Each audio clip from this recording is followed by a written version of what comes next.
Here I am in front of this building, and it's really, let me see, it's really not that old. It's almost brand new. Um, it was completed in 1964, as was I. But anyway, that was a joke. So it's kind of a cool building. And then this one is just one block to the west, and it is, again, that Bannock condos. So they're working away. But look at this nice little building here. Probably built in the 30s, something like that. Maybe the 40s. But the reason that I came over this way is to show you the assay building. And the assay building is right here. And it played an important role in Boise because, there was gold and silver mines. There's Silver City to the south. They might have had some gold down there too. And then they also had gold up in Idaho City. And what an assay does is it will smelt the gold into bars or whatever and weigh it and then give you the currency that it's value. So anyway, that's what they did here. And this was granted in 1869, so only 6 years after Boise Fort was built and the town of Boise started to grow. And then it was completed in 1872. And, let's see. Up in the top level is where the assay officer lived. He was kind of appointed, so it was sort of a political thing. And that was, here, this is an interesting thing.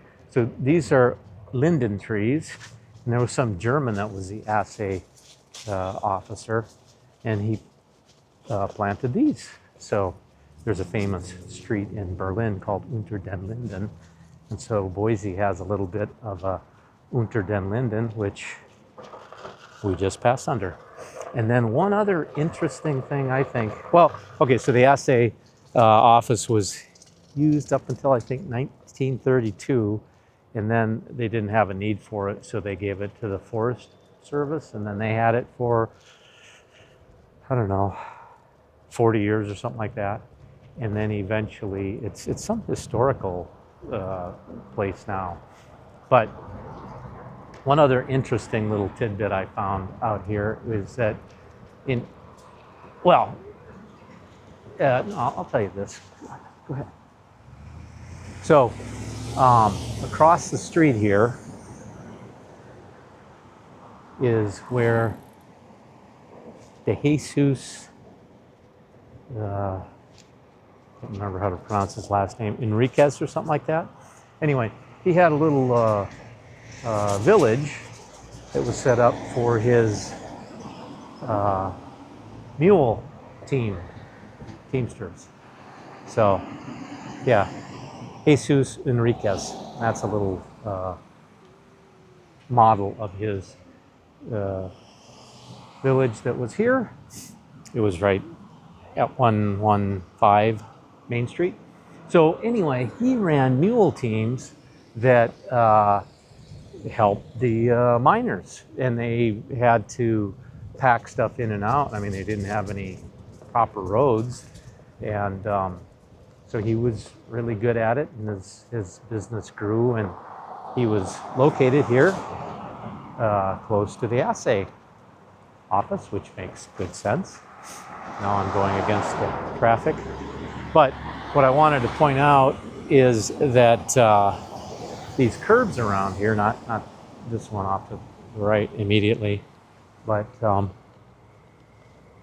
over here, these curbs were all put in 1899.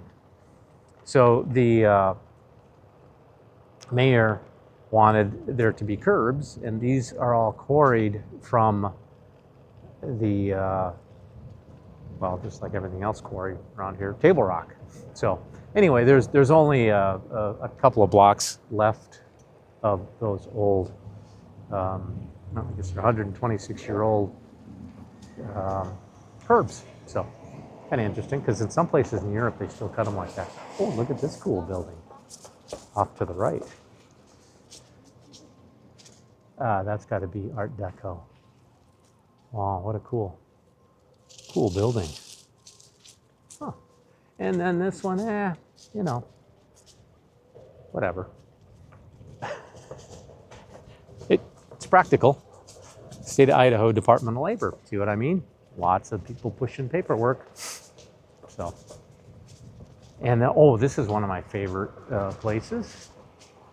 It's called the Belgravia. The Belgrave. And it reminds me of, I spent some time in Kensington, London, or near London, I guess you'd say. But they were similar, and they had like some of the places where you'd go downstairs and then you could go upstairs. So anyway, it's kind of a cool, oh boy. I'm gonna take a break.